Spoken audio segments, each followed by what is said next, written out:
নমস্কার বন্ধুরা, কেমন আছেন আপনারা সবাই? আশা করছি বন্ধুরা আপনারা সবাই সুস্থ আছেন, ভালো আছেন। অন্যান্য দিনের মতো আজকেও আমি এমন কিছু ছোট ছোট টিপস শেয়ার করব। আশা করছি টিপসগুলি অ্যাপ্লাই করলে আপনাদের কাজগুলো অনেকটাই সহজ হয়ে যাবে। চলুন আজকের উপকারী টিপস আমরা দেখে নিই। প্রথম যে টিপসটি শেয়ার করছি, অনেক সময় দেখা যায় আমরা যেখানে মেঝেতে মোমবাতি ধরাই, এইভাবে মোমটা গলে গলে সেই জায়গাটায় পড়ে, এমনকি জায়গাটার মোমটা শক্ত হয়ে জমাট বেঁধে যায়, সহজে দেখা যায় পরিষ্কার করা যায় না।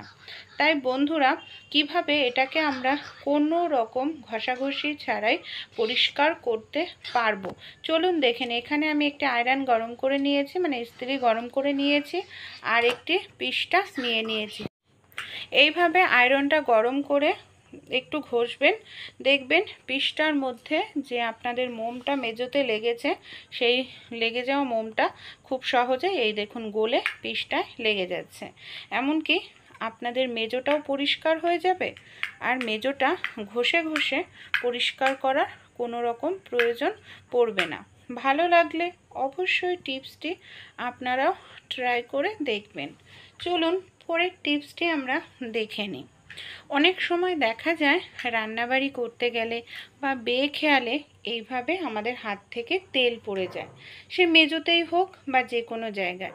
কাপড় দিয়ে যদি আমরা তেলটা পরিষ্কার করতে যাই, কাপড়টা তেল কাস্টে হয়ে যায়, আবার সাবান দিয়ে কাপড়টাকে পরিষ্কার করতে লাগে। তাই কোনো রকম কাপড়ের প্রয়োজন নেই। আমাদের বাড়িতে অনেক সময় অনেক আটা থাকে, পোকা ধরে যায়, নষ্ট হয়ে যায়। সেই রকম আটা নিয়ে নেবেন, বা রুটি করতে গেলে অনেক সময় অনেক আটা পড়ে যায়, সেই আটাগুলোকে ফেলে না রেখে কোনো কৌটোর মধ্যে ভরে রেখে দিন। যেখানে তেল পড়েছে 1 চামচ পরিমাণ আটা আমি দিয়ে দিচ্ছি তেলের ওপরে ছড়িয়ে। এবার এটাকে এইভাবে রেখে দেব 1 মিনিটের জন্য। 1 মিনিট রেখে দিলেই দেখবেন আটা পুরো তেলটাকেই অ্যাবজর্ব করে নিয়েছে। এমনকি আপনাদের যে জায়গাটা মেঝোটা একেবারে তেলতেলে হয়ে যাচ্ছিল, পা দিলে পড়ে যাওয়ার সম্ভাবনা ছিল, সেই মেঝেটার তেলতেলে ভাব পুরোপুরি উঠে যাবে।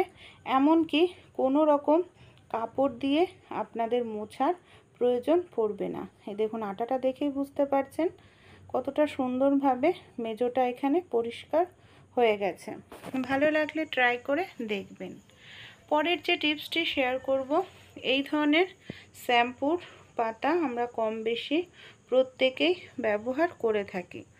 অনেক সময় দেখা যায় পাতা ছিঁড়ে ছিঁড়ে ব্যবহার করি, তারপর ফেলে দিই পাতাগুলোকে।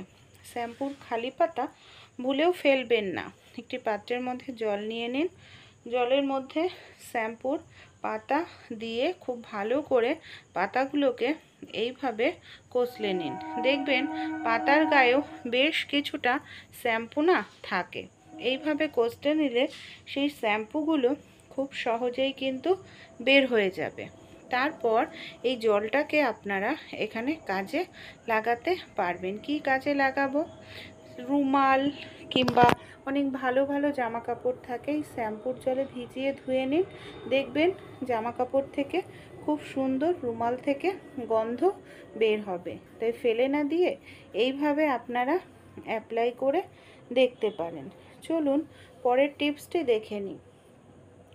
ভাত রান্না করার পর ভাতের যে ফ্যান বা মাড়টা থাকে, আমরা কি করি? এটাকে কোনো কাজেই ব্যবহার করি না, ফেলে দিই।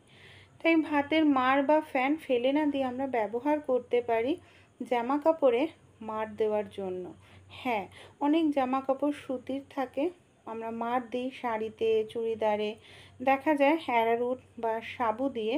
তাই ভাতের ফ্যান দিয়ে মাড় দিলেও কিন্তু খুব সুন্দর মাড় দেওয়া হয়। অনেক সময় সাদা জামা কাপড়ে মাড় দিতে গেলে দেখা যায় সাদা সাদা ভাব চলে আসে। তাই সাদা জামা কাপড়ে যখন আপনারা মাড় দেবেন, সামান্য পরিমাণ নুন, আর এখানে আমি একটু উজালা দিয়ে দিচ্ছি। খুব ভালো করে নুন আর উজালা দিয়ে মিশিয়ে নেব। এতে কি হবে? উজালাটা কোথাও বেশি বা কম হবে না, বা সাদা জামা কাপড়ে উজালা দেওয়ার কারণে যে একটা ছ্যাঁকড়া ছ্যাঁকড়া ভাব চলে আসে, সেটা হবে না। তাই এইভাবেও কিন্তু আপনারা কোনো রকম সাবু বা অ্যারারুট ছাড়াই মাড় দিয়ে দেবেন, দেখবেন খুব সুন্দর মাড় হবে, আর সাদা জামা কাপড়ের উজ্জ্বলতা দ্বিগুণ বেড়ে যাবে। অনেক সময় আমরা তরকারি রান্না করি সব ধরনের মশলা দিয়ে সত্ত্বেও দেখা যায় তরকারির টেস্টটা না ঠিক মতো হয় না বন্ধুরা।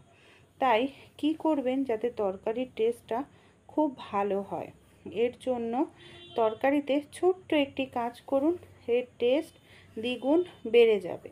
এখানে আমি নিয়ে নিচ্ছি দই, 2 চামচ পরিমাণ মতো টক দই দিয়ে দেব তরকারির মধ্যে, দিয়ে খুব ভালো করে মিশিয়ে নেব। তারপর এটাকে ভালো করে ফুটিয়ে নেব। দই দিলে দেখবেন তরকারির স্বাদ দ্বিগুণ বেড়ে যাবে, এতেও তরকারিটা খেতে ভালো লাগবে। আর অতিরিক্ত যদি তরকারিতে ঝাল ভাব থাকে, দই দেওয়ার কারণে ঝালের ব্যালেন্সটাও ঠিক হয়ে যাবে।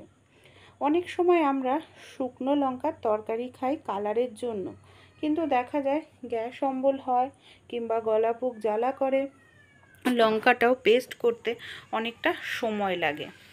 এই সব সমস্যার সমাধান হয়ে যাবে এই ধরনের লুচি ভাজার যে ঝাঁঝরিগুলো থাকে আমাদের বাড়িতে, তার মধ্যে শুকনো লঙ্কাগুলোকে নিয়ে নিলাম।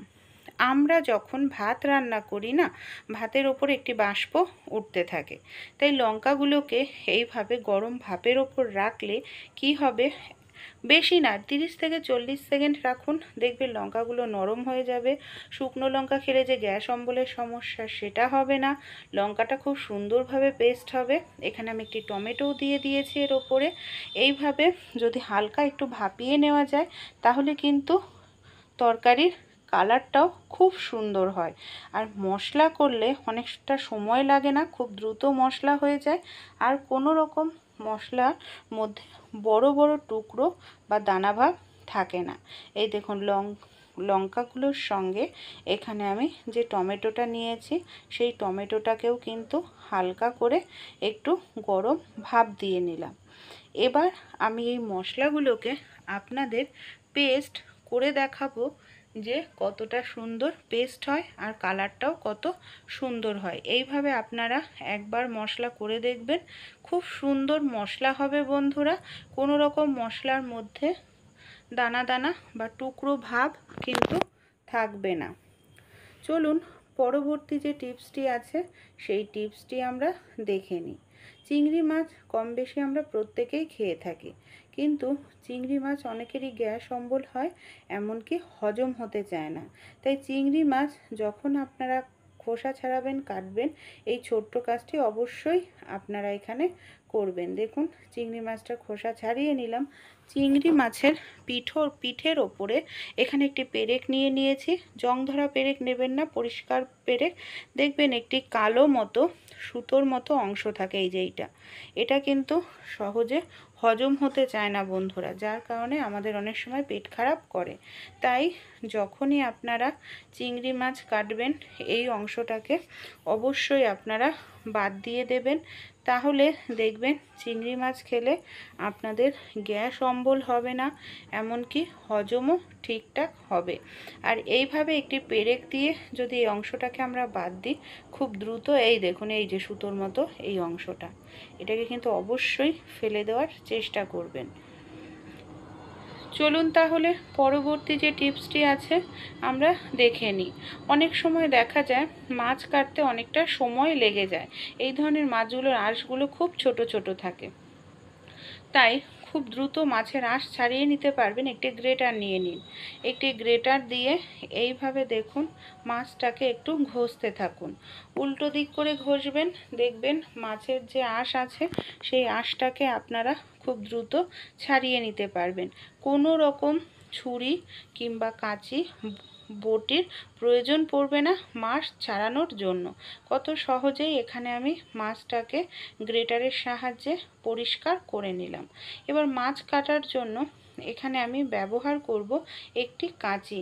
অনেক সময় আমরা বসে বসে মাছ কাটতে গেলে হাঁটু যন্ত্রণা, কোমর যন্ত্রণা করে, একটি কাঁচির সাহায্যে খুব দ্রুত আমরা মাছ কেটে নিতে পারি। যে কোনো জায়গায় দাঁড়িয়ে কোনো রকম অসুবিধা হয় না। এমনকি দেখুন বটির থেকে, ছুরির থেকে খুব দ্রুত এইভাবে কিন্তু মাছ কাটা হয়ে যায়, আর হাত কেটে যাওয়ার কোনো রকম সম্ভাবনাই থাকে না। এইভাবে আপনারা যে কোনো মাছের পিস করে নিতে পারেন, এমনকি কেটেও নিতে পারেন। ভালো লাগলে অবশ্যই ট্রাই করে